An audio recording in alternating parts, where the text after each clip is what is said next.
서울광역방송센터입니다. 모레부터 설 연휴가 시작되는데 오늘 여의도 초대석은 광주 광산갑 이용빈 더불어민주당 의원과 함께 2023년 호남 정치가 나아가야 할 길에 대해서 얘기해 보겠습니다. 의원님 어서 오십시오. 네, 반갑습니다.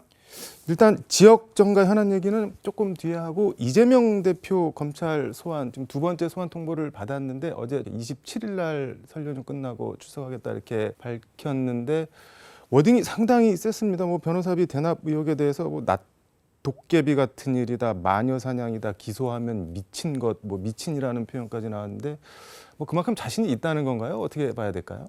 저는 그 결백을 믿고 있습니다. 네. 자신이 있다. 이런 경제 위기 상황에서 일국의 대통령이 이런 검찰 권력을 지나치게 사유화해서 정쟁에 활용하고 있는 거 아닌가.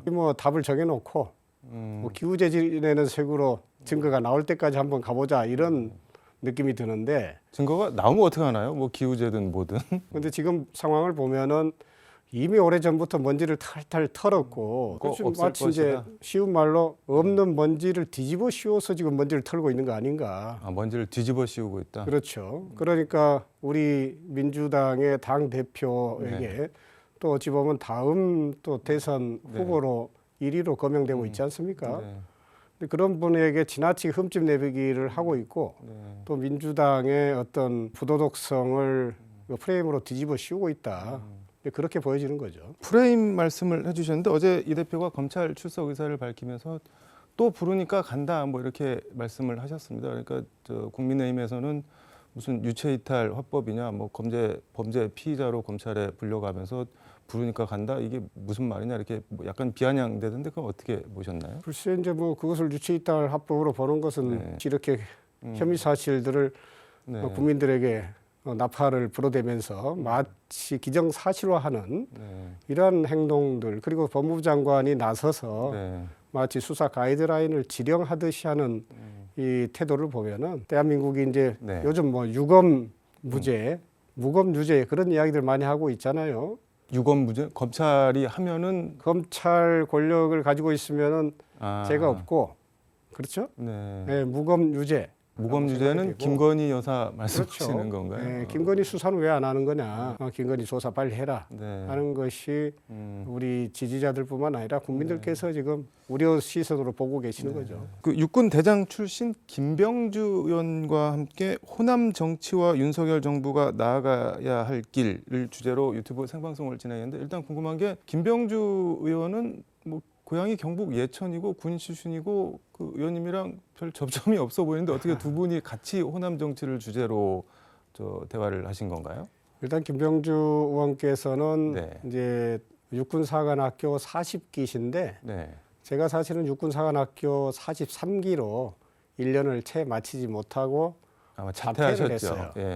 제가 그때 육군사관학교를 가게 된 동기가 결국은 이제 당시 79년 11.6 사태, 박정희 대통령 시해 사건이 있고 신군부가 등장하고 또 5.18 광주 항쟁을 겪으면서 육군사관학교를 갔다가 지금 시대에는 사람을 살리는 일을 하면서 사역신을 해야 되겠다라는 깨달음이 좀 있었습니다. 그래서 자퇴를 하고 나와서 의대를 진학하고 학생운동에 투신하고 그런 과정들이 있었는데, 이제 말하자면 저하고 학교를 이제 제가 1학년 때 4학년이 있었어요. 그래서 학교를 좀 같이 다녔었는데 그 인연으로 이제 국회에 같이 동원해서 자주 뵙고, 또 특히 저를 많이 아껴주셨어요. 서로 아셨나요? 학교 다닐 때? 아니, 학생 당시에는 몰랐었죠. 그래서 이제 어쨌든 그런 이제 소중한 인연이 있는 분이신데, 그래서 자주 좀 의논을 드리는 편입니다. 일단 내용에 있어서 윤석열 정부가 나아가야 할 길이라고 했는데 그게 어떤 길인가요? 나아가야 할 길이?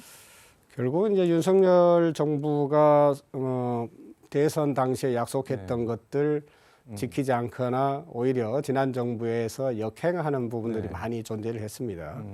특히 윤석열 정부가 약자와의 동행을 윤석열 정부가 강조하고 있단 말이죠.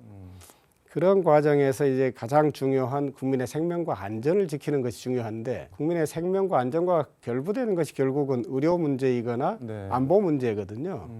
그런 점에서 이제 우리 김병주 의원님하고 저는 어떤 결을 같이 하는 관심 영역이다. 관련해서 이제 윤석열 정부가 뭐 약자와의 동행을 주장을 하면서 이런 문재인 케어를 후퇴하거나 또 공공의료가 후퇴하는 그런 모습을 뭐 펼쳐가는 거는 본인이 무슨 허언증에 걸린 사람이거나 허위의식에서 나온 뭐 정책 발로다 이렇게밖에 해석이 되지 않아요. 이제 국립의료원 관련해 가지고도 투자를 축소하겠다라고. 그럼 여권에서는 얘기를 하는 게 의료보험제도의 지속 가능성을 위해서는 어쨌든 저 대대적인 수술이 필요하다. 그럼 재정을 건전하게 하는 방법은 국가 지원을 더 강화하는 거거든요. 건강보험의 보장성을 축소하는 방식으로 지속 가능성을 이야기하는 거는 납득하기 어려운 부분이고요.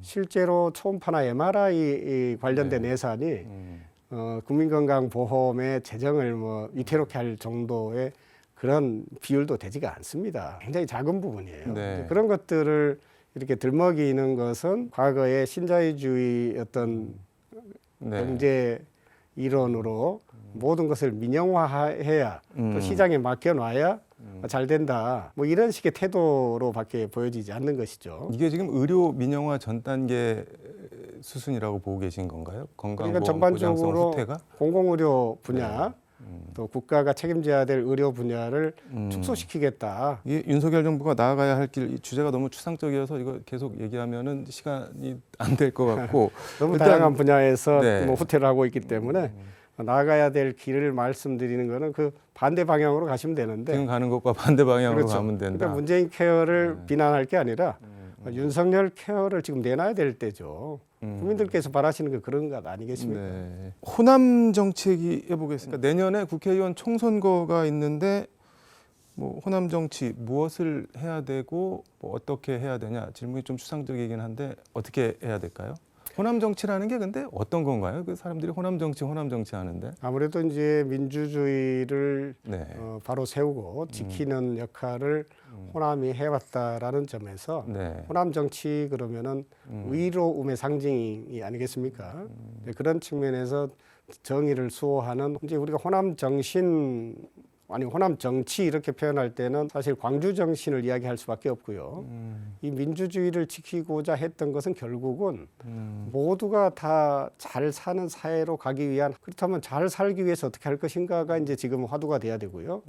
호남 정치의 소명은 결국은 지역 균형 발전 전략을 더 강화해서 호남이 그동안에 감내했던 소외를 극복하고 경제적으로도 부흥하고 그러한 어떤 유능함을 보여주는 것이 호남 정치의 소명이 됐다 이제는 그렇게 보여집니다.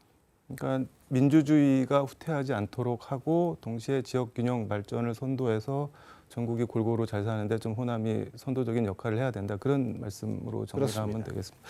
이게 지금 윤 대통령이 중대선거구제 선거제 개혁 화두를 꺼냈는데 김진표 국회의장도 뭐 적극적으로 화답을 하고 있고. 이게 내년 총선 전에 될 수 있다고 보시나요? 아니면 뭐 이런저런 현실적인 이유 때문에 안 될까요?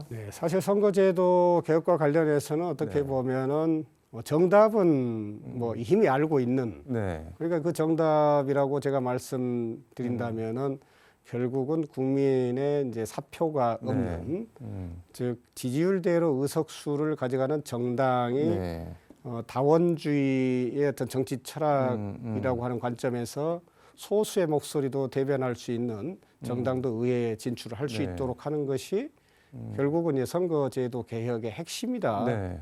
이렇게 보여지는데 지금 윤석열 대통령이 갑자기 지금 내놓은 중대선거구제는 수도권에서는 현재 민주당이 다수 점하고 있는 지역에서 동일하게 뭐 제2당이라 할 수 있는 지금의 여당 국회의원들이 다수 진출하게 되면 전반적으로 봤을 때는 윤석열 윤핵관들이 의회에 대거 진출할 수 있도록 하는 그러한 정치 정략이다 이렇게 평가하고 있는 사람들이 많기 때문에 지금 중대선거구제 자체에 기반한 선거제도 개혁은 잘 안 될 가능성이 많다. 저는 그렇게 보고요. 사실은 우리가 뭐 양당을 포함한 현재 당들이 전부 기득권을 좀 내려놓고 정말 국민을 위한 길, 그게 대한민국을 어떤 길인가요? 정말 국민을 앞에 제가 전제 조건을 말씀드린 것처럼 오랫동안 우리가 논의해 왔던 그런 방식, 그 지지율대로 의석수를 가져가는 독일식 정당 명부제 뭐 그런 거 염두에 두고 계신 건가요? 그동안 저는 이제 대선거구에 기반한 지역 국회의원 선출하고 네. 그리고 비례는 개방 명부 정당에서 추천하는 개방형 명부의 연동형 비례대표를 뽑으면 전반적으로 지지율대로 의석수를 좀 나눠가는 그런 방식으로 선거제도가 상당히 합당하지 않을까 저는 그렇게 주장하고 있습니다. 이게 뭐 말씀하신 대로 가령 대선거가 된다고 하면은 지금 전남 같은 경우는 9석이 있는데 거기 한 뭐 4-5석 그 투표로 뽑는 사람들은 그렇게 주고 뭐 선거구 완전히 뭐 그냥 통폐합되고 이거를 지역 의원들이 받아들일 수 있을까요, 이거를? 그래서 이제 그런 점들이 가장 문제죠. 결국은 이제 사실 선거제도는 여야가 합의해야 할 수 있는 거거든요. 네. 그러한 어떤 양당의 이해관계가 일부 조정되면은 충분히 뭐 가능할 수도 있지 않나. 이거는 뭐 워낙 선거제도 개혁은 백가쟁명이어서 좀 지켜봐야 될 것 같습니다. 이게 월요일에 광주시당 자치분권 정책협의회가 열려서 뭐 여러 가지가 논의가 됐다고 하는데 시간 관계상 두 가지만 좀 얘기를 해보겠습니다. 군공항 이전, 어등산 관광단지 사업, 먼저 군공항 이전 이거는 뭐 지금 어떻게 되고 있는 건가요?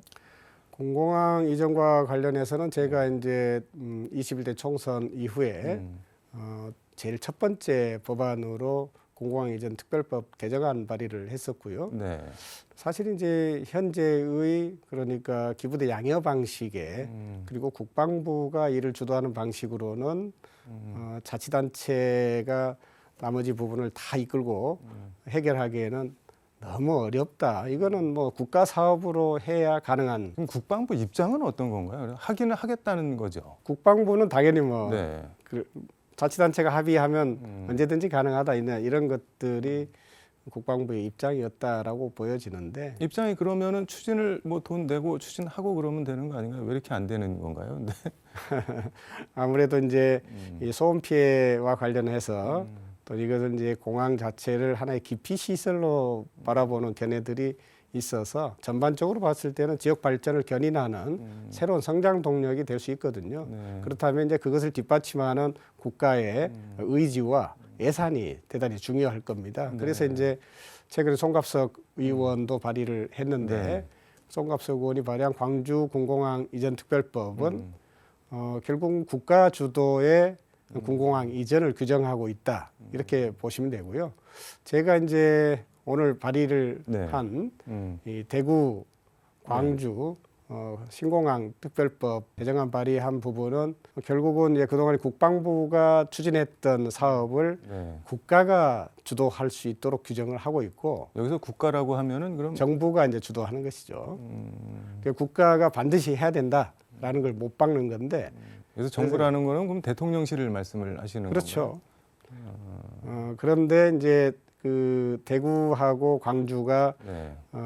공항 이전과 관련해서 현재 진행 속도도 약간의 차이가 있는데 이 대구하고 광주를 결국은 똑같이 우리가 함께 이전할 수 있도록 횡보를 맞추자 하는 점에서 새로운 달빛 동맹이다 이렇게 봐주시면 되는데 이게 광주 공항 이전만 법안을 하면은 국민의힘 협조를 좀 얻기가 힘들어서 대구까지 같이 끼워 넣으신 건가요? 그러면은? 그렇죠. 그러니까 대구하고 광주를 반드시 이전하겠다라고 하는 것을 포괄적으로 네. 국가가 주도하겠다라고 하는 걸 규정하는 법인데요. 네. 우리 민주당에서는 이제 이재명 당대표 의지가 실려 있고 그리고 제가 정책위 상임 부의장으로서 의지를 가지고 추진하기 때문에 네. 당론은 아니라 해도 당내에서 힘있게 추진 가능할 거로 보고 있고요. 네. 특히 대구 군공항 이전과 관련해서도 국민의힘에서 적극적으로 할 것이기 때문에 우리가 이제 이걸 달빛 동맹이라고 하는 협치의 차원에서 네. 이걸 잘 이끌어가면은 희망이 보이지 않을까 싶습니다. 네. 어등산 관광단지 조성 사업 이거는 뭐 18년째 얘기만 나오고 표류 중이라고 하는데 이거 왜 이렇게 안 되는 건가요? 뭐 보이는 게 있나요 지금은 이제? 이게 이제 어등산 골프장만 만들고 네. 18년을 표류를 했단 말이죠. 이 과정에서 이제 서진건설이 대법원에 상고하는 것을 네. 최근에 포기를 하면서 이제 어떻게 보면 걸림돌이 제거가 된 겁니다. 그러니까 법적 불안정성이 해소가 됐다는 말씀이죠. 그렇죠. 그래서 그런 측면에서 이제 제 지역구이기 때문에 저도 이제 시장님하고 네. 이 관련해 가지고 특히 이제 뭐 복합 쇼핑몰 유치라고 하는 차원에서도 그렇고요. 네. 특히 자연 생태 환경의 자원이 풍부한 이 광주의 서남권을 어떻게 앞으로 미래 광주로 만들어갈 것인가를 좀 더 정말 실현 가능성 있게 심도 있게 논의를 시작할 수 있게 됐다 이렇게 보여지고 관련해서는 지역의 소상공인들 또 주변 지역 네. 주민들하고 상생하고 협력할 수 있는 그런 어떤 원칙 하에 이것들을 잘 힘있게 추진해 갈 수 있도록 노력을 많이 하고 있습니다. 네, 알겠습니다. 오늘 말씀은 여기까지 듣도록 하겠습니다. 고맙습니다. 네, 고맙습니다. 네, 지금까지 서울광역방송센터에서 이용빈 민주당 의원과 함께 전해드렸습니다.